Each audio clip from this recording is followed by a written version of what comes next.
স্বাগত জানাচ্ছি খাতুনগঞ্জ থেকে পৌঁছে। সাথে আছে আমি শামীম জাহিদি। এই অনুষ্ঠানের মাধ্যমে আমরা আলোচনা করে থাকি অর্থনীতির নানা বিষয় নিয়ে। আমাদের আজকের আলোচনার বিষয় সংযুক্ত আরব আমিরাতে জনশক্তি রপ্তানি। আর এ নিয়ে আলোচনা করতে আমাদের সাথে আমাদের স্টুডিওতে আছেন Bangladesh association of international recruiting agency বা পায়রার মহাসচিব জনাব আলী হায়দার চৌধুরী এবং সেন্টার ফর নন রেসিডেন্ট বাংলাদেশিস এর চেয়ারপারসন MS শাকিল চৌধুরী। তবে মূল আলোচনা যাবার আগে আমরা দেখে নেব একটি প্রতিবেদন। সৌদি আরব, মালয়েশিয়া, কাতারের মতো বড় শ্রমবাজারগুলোতে নতুন করে বাংলাদেশি শ্রমিক নিয়োগ প্রায় বন্ধ গত কয়েক বছর ধরে। এমন দুর্দিনে সংযুক্ত আরব আমিরাত প্রধান শ্রমবাজার হিসেবে এই খাতের প্রবৃদ্ধি ধরে রেখেছে। কিন্তু সেদেশেও নতুন শ্রম ভিসা প্রদান বন্ধ করে দেওয়া হয়েছে বলে খবর এসেছে বিভিন্ন সংবাদ মাধ্যমে। এর পরিপ্রেক্ষিতে রোববার প্রবাসী কল্যাণ মন্ত্রণালয় এক বৈঠক শেষে মন্ত্রী এ নিয়ে আতঙ্ক না ছড়ানোর আহ্বান জানান। বাংলাদেশ ছাড়াও আরও কয়েকটি দেশ এই সংকোচনমূলক ভিসা নীতির আওতায় আছে বলে জানান তিনি। আমাদের যে লোক নেওয়া বন্ধ হয়ে গেছে এই খবরটা আমার কাছে মনে হচ্ছে জন্য এখনো পরিষ্কার না, পুরোপুরি ভিত্তিহীন বলতে পারতেছি না, কারণ খবর তো বেরোচ্ছে। তো একটা জিনিস শিওর যে তারা বোধহয় স্টক টেকিং করতেছে। জনশক্তি কর্মসংস্থান ও প্রশিক্ষণ ব্যুরোর হিসেব মতে এবছর জুলাই পর্যন্ত মোট 4,37,550 জন শ্রমিক বিদেশে চাকরি পেয়েছে। তার মাঝে 45% ছিল সংযুক্ত আরব আমিরাতে। দেশের জনশক্তি রপ্তানি খাতের জন্য এই গুরুত্বপূর্ণ শ্রমবাজার রক্ষায় মন্ত্রীর আশাবাদী যথেষ্ট নয় বলে মন্তব্য করেন জনশক্তি রপ্তানিকারকেরা। কাতার কিন্তু এখনো অফিসিয়ালি বলেনি তারা বন্ধ করে দিয়েছে, তারা খুলেছে কথা বলেনি, বন্ধ করে দিয়েছে কথা বলেনি, কিন্তু কাতারের ভিসায় বাংলাদেশের উপরে ইস্যু হচ্ছে না, হাজার হাজার ভিসা ইস্যু হচ্ছে ইন্ডিয়ার উপরে, নেপালের উপরে। অফিসিয়ালি তারা ডিক্লেয়ার করলো না, আনঅফিসিয়ালি তারা এই সংকোচন নীতিতে চলে আসলো, তাহলে পরে আমাদের কি হবে? গুরুত্বপূর্ণ এই শ্রমবাজারের উন্নয়নে সরকারকে সমন্বিত কূটনৈতিক পদক্ষেপ নেওয়া উচিত বলে মন্তব্য করেন তিনি। Moshiur Rahman, Independent News, Dhaka. দেখছিলাম আমরা প্রতিবেদনটি।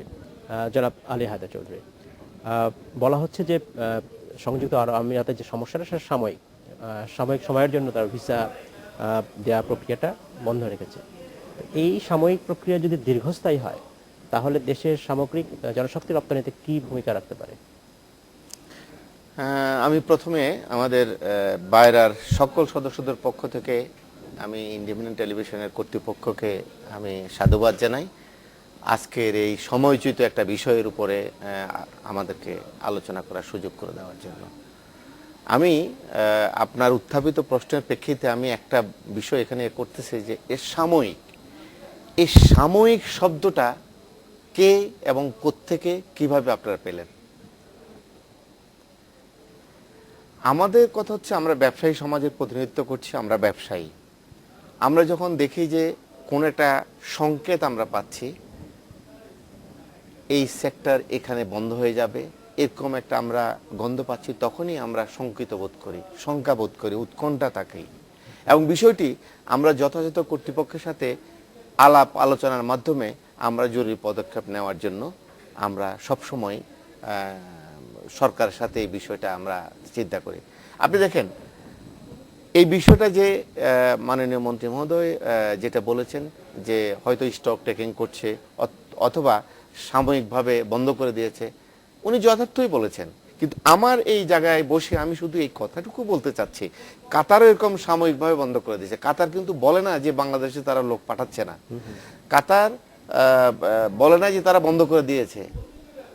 আবার কাতারও কিন্তু আমাদের দেশ থেকে ভিসা যাচ্ছে না, যেখানে হাজার হাজার বিশ্বকাপকে কেন্দ্র করে হাজার হাজার ভিসা বিভিন্ন দেশে ইস্যু হচ্ছে, সেখানে আমি বছরে 2-3 হাজার লোক আমি কাতারে পাঠাতে পারছি। সৌদি আরবে একই অবস্থা। কেন এই অবস্থা হলো? আপনারা কি আপনাদের চ্যানেল থেকে যোগাযোগ করতে পেরেছেন কোথাও? আমরা আমাদের যারা ব্যবসায়ী সমাজ সেখানকার আমাদের কাউন্টার পার্ট আছেন, আমরা তাদের সাথে আলোচনা করেছি, তারাও বিষয়টা নিয়ে উদ্বিগ্ন, তারা বিষয়টা ক্লিয়ার করে বলতে পারছেন না। বাট ব্যবসা যে বন্ধ, ভিসা যে ইস্যু করছে না, আমরা যত ভিসা পাসপোর্ট আমরা ওখানে জমা দিয়েছি, প্রসেসিং এ ছিল, সবগুলো এখন কম্পিউটার থেকে হোল্ড করে মানে আসছে, যেটা শো করছে। এটা একটা উদ্বেগজনক। আপনি দেখেন আপনার নিউজে যেটা আসছে, আপনার যে রিপোর্টার যে রিপোর্টটা করেছে, বর্তমান জনশক্তি রপ্তানির সেক্টরে 50%, নিয়ার অ্যাবাউট 50% হচ্ছে আপনার ইউএই তে পাঠানো। যদি এটার রিডিউস হয়ে 5% চলে আসে, তাহলে আমাদের এই জনশক্তি রপ্তানি খাতে কি ধসটা নামবে? এই জন্য আমরা বলি যে শুরুটাই যে গন্ধ পাওয়ার সাথে সাথে যাতে আমাদের রাষ্ট্রীয় পর্যায়ে আমাদের কনসার্নিং মন্ত্রণালয় কিংবা অথরিটি যারা কিংবা আমরা সবাই মিলে সম্মিলিতভাবে বিষয়টাকে গুরুত্ব সহকারে আলোচনা করে প্রয়োজনীয় পদক্ষেপ নেওয়া একান্তই প্রয়োজন। ধন্যবাদ। জনাব শেখর চৌধুরী, আপনি বিষয়টা কিভাবে দেখছেন? আসলে আমাদের করণীয় কি এখন এই মুহূর্তে? আপনাকে ধন্যবাদ জানাচ্ছি। যেটা হায়দার ভাইও বলেছেন যে একটা সময়োচিত এবং বাংলাদেশের অর্থনৈতিক কর্মকাণ্ডের একটা অন্যতম গুরুত্বপূর্ণ খাত হচ্ছে জনশক্তি রপ্তানি, এবং এই খাতের এখন প্রধানতম দেশ হচ্ছে ইউএই। ইউএইর মধ্যে মূল শক্তি হচ্ছে আমাদের দুবাই, যে স্টেটগুলো ইউএইতে সম্ভবত এখন বাংলাদেশের জনশক্তি প্রায় 50% ইউএইতে, প্রায় এরকম। আমরা টোটাল যে জনশক্তি আমাদের বাংলাদেশ থেকে দেশের বাইরে গেছে কর্মসংস্থানের লক্ষ্যে 81,37,37,000 লোক টোটাল গেছে বাংলাদেশ থেকে দেশের বিভিন্ন জায়গায় কাজ করছে। তার মধ্যে আমাদের সরকারি হিসেব অনুযায়ী ইউএইতে আছে 22,69,000 লোক, এবং হ্যাঁ এটা তারা বলেন, কিন্তু তাদের সৌদি আরবে হচ্ছে 26 লক্ষ। এবং আপনি দেখেন এবছরে আমরা যে 4,35,000 যেটা আপনারা দিলেন স্টেটমেন্ট 55,000, সেখানেও কিন্তু 1,96,000 লোক গেছে শুধু ইউএই। তাহলে আমার প্রধানতম দেশ যেটি, এবং এটি মূলত গালফ কোঅপারেশন কাউন্সিলের যে দেশগুলো আছে তার মধ্যে সবচেয়ে শক্তিশালী অর্থনৈতিক কর্মকাণ্ডের জায়গা। এবং আমাদের যারা নিচের দিকের কাজ করতে যান, মূলত কনস্ট্রাকশন কোম্পানিগুলোতে যারা কাজ করতে যান, বাংলাদেশি শ্রমিকদের জন্য একটি মনে করতে পারেন এটি স্বর্গ। কারণ Europe economic crisis, world economic ক্রাইসিসের পরে মধ্যপ্রাচ্যের দেশগুলোর মধ্যেই কিন্তু কিছুটা ডেভেলপমেন্ট অ্যাক্টিভিটিস এবং কনস্ট্রাকশন অ্যাক্টিভিটিসগুলো হচ্ছে, এবং সেটাই হচ্ছে আমার মূল আকর্ষণীয় জায়গা, যেখানে আমার আধাদক্ষ, অর্ধদক্ষ, অদক্ষ লোকজন যাবার সুযোগটা রয়েছে। এবং আপনারা জানেন আমাদের গ্রাম থেকে, প্রত্যন্ত অঞ্চল থেকে যে সকল মানুষ যায় তারা শুধু শরীরের উপরে ভর করেই যায়, বেশিরভাগ ক্ষেত্রে শুধু শরীরটা নিয়ে যায়, তার শারীরিক শক্তিটা নিয়ে যায়, এবং সেই শক্তি ব্যবহার করে সে কিন্তু উপার্জন করে, এবং তাদের কিন্তু সক্ষমতার ব্যাপারে এমপ্লয়ারদের কার ভালো একটা ধারণা আছে। যদিও কিছু অনেক লোক আছে যে কারণে কিছু কিছু ত্রুটি বিচ্যুতির ঘটনা আছে, সেগুলো বড় করে আসবার কোনো কারণ নাই। পার্সেন্টেজ ওয়াইজ দেখলে বাংলাদেশি শ্রমিকরা অত্যন্ত গ্রহণযোগ্য পর্যায়ে সেই সব দেশে আছে। এখন প্রশ্ন হচ্ছে যে এখন যে সমস্যাটা হয়েছে, মাননীয় মন্ত্রীর স্টেটমেন্ট শুনেছি, আমি বাইরা মহাসচিবের স্টেটমেন্টটাও নিউজে দেখেছি, ওনারা এই যে পরস্পরের ভিন্ন অবস্থান, এটি কিন্তু সমস্যার সমাধানের জন্য কিন্তু ভালো নয়। আমাকে প্রথমে সমস্যার সমাধান করতে হলে সমস্যাটার সঠিক চিত্রকে প্রথমে স্বীকার করতে হবে। আমাদের একটা কালচার হয়ে গেছে রাষ্ট্রীয়ভাবে, সরকারিভাবে সব সময় খারাপ জিনিসগুলোকে ছোট করে দেখা, তখন কিন্তু সমাধানের জন্য সুষ্ঠু চিন্তা করা যায় না।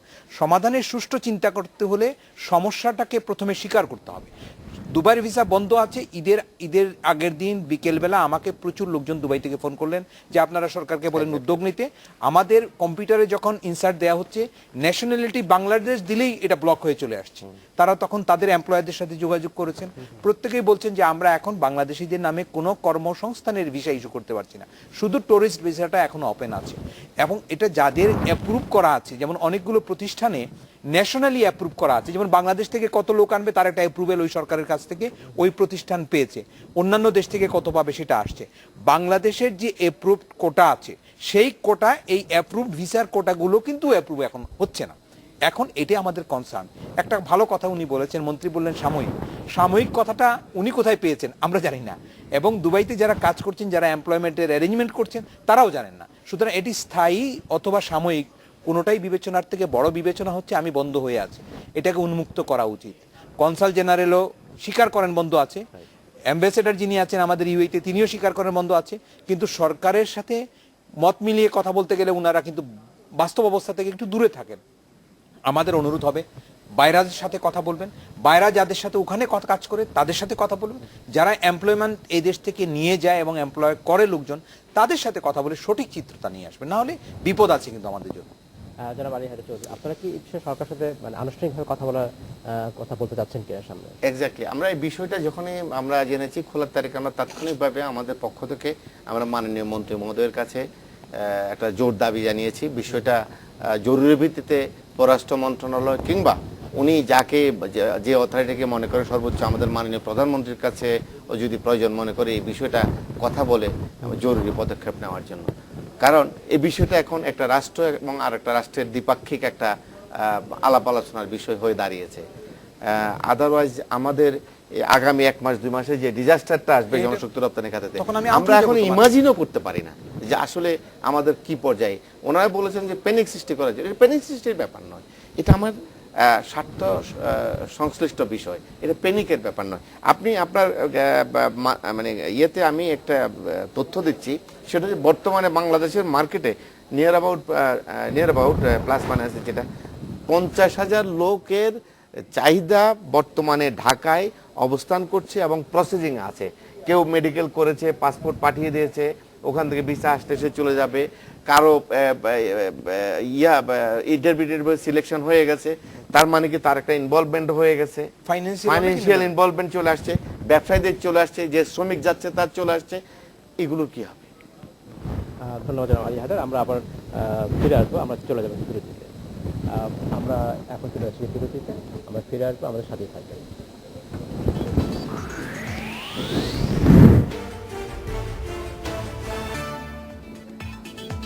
স্বাগত আরেকবার খাতুনগঞ্জ থেকে বলছি। আমরা কথা বলছিলাম সংযুক্ত আরব আমিরাতের জনশক্তি রপ্তানি নিয়ে। এই মুহূর্তে চট্টগ্রামে আমাদের সাথে যোগ দিচ্ছেন Bangladesh travel association of travel agents of Bangladesh বা আটাবের কার্যনির্বাহী সদস্য জনাব আবুল কাশেম। কথা বলছি তার সাথে। জনাব কাশেম, আপনারা ইতিমধ্যে আমরা জেনেছি যে সংযুক্ত আরব আমিরাতে জনশক্তি রপ্তানির ক্ষেত্রে একটা সমস্যার সৃষ্টি হচ্ছে। সেখানকার সরকার আমাদের শ্রমিকদের ভিসা দেওয়াটা হারটা সংকুচিত করেছে, সাময়িকভাবে বলা হচ্ছে। এই বিষয়ে আপনার কি অভিজ্ঞতা বা কি মতামত, আপনি কি মনে করছেন আপনি?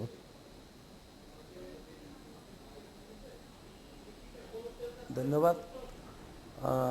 আসলে আমার বাইরের সম্মানিত মহাসচিবের সুরে আমিও ইন্ডিপেন্ডেন্ট টেলিভিশনের সমস্ত কলাকুশলী এবং কর্মকর্তা ও কর্তৃপক্ষকে ধন্যবাদ জানাচ্ছি। আসলে আপনারা গত এক সপ্তাহ থেকে এটা বিভিন্ন পত্রপত্রিকা এবং মিডিয়ায়, প্রিন্ট মিডিয়া আমরা দেখতেছি এবং শুনতেছি। তবে ধারাবাহিকভাবে প্রত্যেক বছরই একবার 6 মাস 15 দিন বা 1 মাসের জন্য এই ভিসা বন্ধ হয়ে যায়। আমরা মনে করেছিলাম তাই, কিন্তু আসলে তাই নয়। আমরাও আমাদের বিভিন্ন এজেন্ট এবং বিভিন্ন গ্রাহকের সাথে আমরাও যোগাযোগ করেছি। আসলে বাংলাদেশে ভিসা ওরা বন্ধ করে দিচ্ছে শুনতেছি। তবে এই ব্যাপারে আমরা খুবই উদ্বিগ্ন। আমার একটা অনুরোধ থাকবে, সম্মানিত আমাদের মাননীয় শ্রমমন্ত্রী সাহেব, উনি গত প্রায় 3 বছর থেকে এই দায়িত্ব পালন করার পর থেকে আমরা আশা করেছিলাম আমাদের এই ইউএই এবং মিডল ইস্ট সহ এর বাইরেও আমাদের আরও কিছু শ্রমবাজার আমাদের প্রসারিত হবে, আমাদের লোক এই দেশ থেকে বাইরে যাবে। কিন্তু ওনার উদাসীনতা, আমি বলবো উদাসীনতা মন্ত্রী মহোদয় সাহেবের, আমাদের কোনো শ্রমবাজার কোনো দিকে প্রসারিত হচ্ছে না, চারিদিক থেকে সংকুচিত হচ্ছে এবং চারিদিকে প্রায় কোটা আমাদের প্রায় বন্ধ হয়ে যাচ্ছে। বিশেষ করে সৌদি আরব আমাদের ধন্যবাদ জনাব কাশেম। ধন্যবাদ। আমরা বুঝতে পেরেছি আসলে যেটা উনি বলতে চাচ্ছিলেন যে আমাদের শ্রম বাজার আসলে আরো বাড়াতে হবে। জনাব শেখুল চৌধুরী, আপনার প্রতিষ্ঠান এই বিষয়ে গবেষণা করে সাধারণত জনশক্তি রপ্তানি, তো আপনাদের গবেষণা কি দেখা যায়? আমি খুব ভালো কথা বলেছেন। চট্টগ্রাম থেকে যিনি বললেন, তিনি বলছিলেন যে আমাদের যে বাজারগুলো সংকুচিত হয়ে যাচ্ছে, এটি সেই মাত্রায় না হলেও আশঙ্কা কিন্তু আছে। আশঙ্কা আছে ইউরোপ এবং অন্যান্য দেশ, মালয়েশিয়ার কথাও যদি আপনি বলেন, সেই দেশগুলোতে কিন্তু তাদের নিজস্ব কিছু সমস্যা আছে, আমাদের তৈরি করা কিছু সমস্যা আছে। কিন্তু গালফ কোঅপারেশনের যে দেশগুলো আছে, জিসিসির আন্ডারে যে দেশগুলো আছে, এদের সাথে কিন্তু আমাদের সমস্যাগুলো তৈরি করা নেই।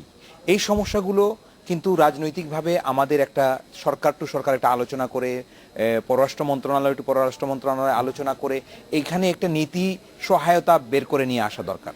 আমি একটি কথা বলবো যে দুবাইতে যে এই যে ইউএইতে যে সমস্যাটা তৈরি হলো, এই সমস্যাটার ব্যাপারে আমার কাছে মনে হয়েছে কিছুদিন আগে আপনারা জানেন আমেরিকার অ্যাম্বাসেডর একটা স্টেটমেন্ট করলেন। কি কারণে? যে তাদের একটি আমেরিকান প্রতিষ্ঠান এখানে কোনো একটি টেন্ডারে অংশগ্রহণ করেছে, সে বোধহয় টেন্ডারটা পাবে কি পাবে না এরকম একটা পরিস্থিতিতে উনি সাথে সাথে কিন্তু মন্ত্রীর সাথে দেখা করেছেন, তার বক্তব্যটা দিয়েছেন যে আমাদের নীতিগতভাবে আমার পাওয়া উচিত, কেন পাবো না।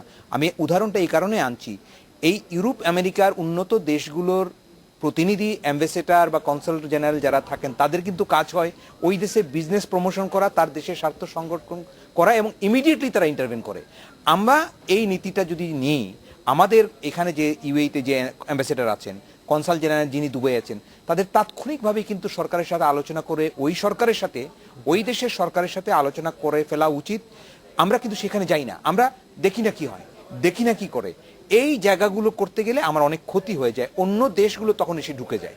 আমাদের ইমিডিয়েটলি রেসপন্স করা উচিত, এবং আমি তো মনে করি মাননীয় মন্ত্রী অত্যন্ত প্রবীণ মানুষ, অভিজ্ঞতা আছে, তার উচিত মুভমেন্টটা ইমিডিয়েটলি হ্রাস করা। সেক্রেটারি এখানে আছেন মন্ত্রণালয়ে, একজন করিতকর্মা সেক্রেটারি আমরা মনে করি ওনাকে, উচিত ছিল ঈদের পরের দিনই একজনকে হ্রাস করা সৌদি ইউএইতে গিয়ে দেখা, তাদের সাথে কথা বলবার চেষ্টা করা, মানুষজনের সাথে কথা বলা, এবং কনসাল জেনারেল আছেন, অ্যাম্বাসেডার আছেন, তাদেরকে নিয়ে আলোচনা করে, স্টেক হোল্ডার যারা আছে তাদেরকে নিয়ে এই ভীতিটাকে সরিয়ে ফেলা। এইখানে স্টেটমেন্ট করার থেকে ওখানে গ্রাউন্ডে যাওয়াটা ভালো। আমি তো বলবো ওনাদেরকে, আমরাও যাচ্ছি 3-4 দিন পরে ওখানে একটা কনফারেন্স, ইউরোপ মধ্যপ্রাচ্যের একটা কনফারেন্স করতে যাচ্ছি আমরা আমাদের পক্ষ থেকে। আমরা ওখানে বিষয়গুলো নিয়ে আলোচনা করব, তাদের সাথে বলার চেষ্টা করব।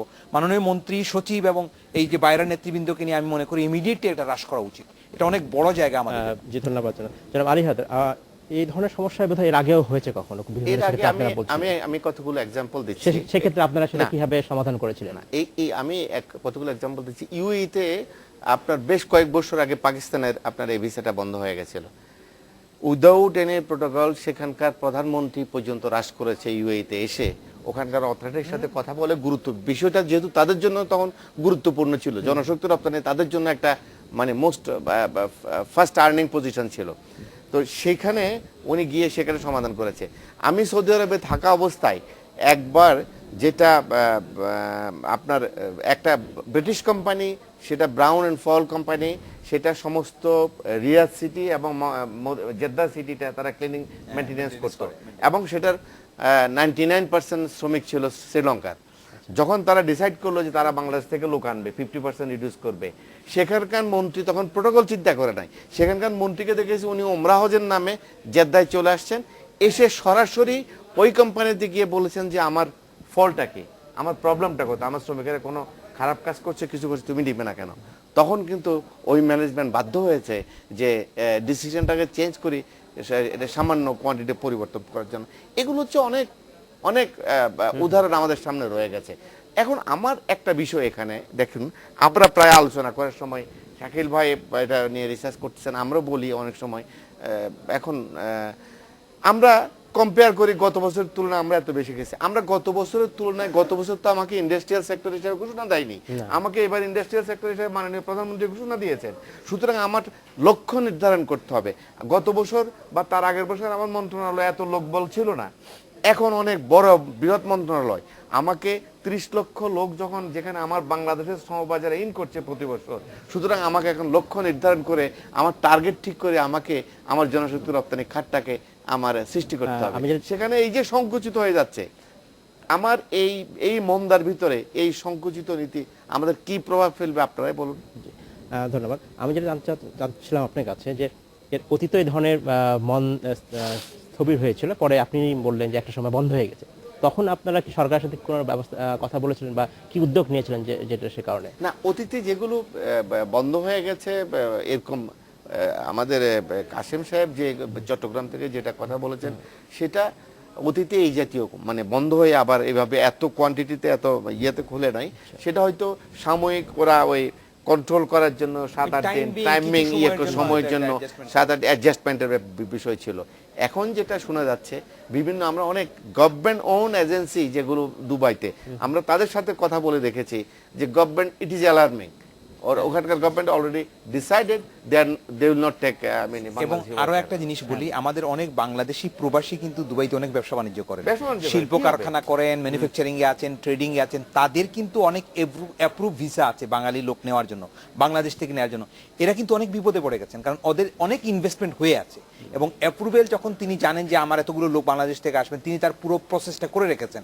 ঈদের আগের দিন থেকে যখন উনি গিয়ে দেখছেন, তার তো মাথায় হাত, তার ব্যবসা বাণিজ্যের একটা চেইন আছে বিজনেসের, সেই জায়গাটা যখন বন্ধ হয়েছে, আমি মনে করি রাষ্ট্রীয়ভাবেই, আমি তো মনে করি মাননীয় প্রধানমন্ত্রীও, আমি সেটা একটু বাড়তি করে বলবো, আমার মনে হয় উনার নিজেরই যদি সম্ভব হয় একবার যদি সুযোগ করতে পারেন, টেলিফোন করে ফেলা আমাদের মাননীয় প্রধানমন্ত্রী খুবই কনসার্ন অ্যাবাউট ইট। ইভেন আমাদের মাননীয় মন্ত্রী মহোদয়, উনি অত্যন্ত অভিজ্ঞতা সম্পন্ন, এবং আপনার ওনার কথার স্টেটমেন্ট অত্যন্ত কূটনৈতিক সুলভ।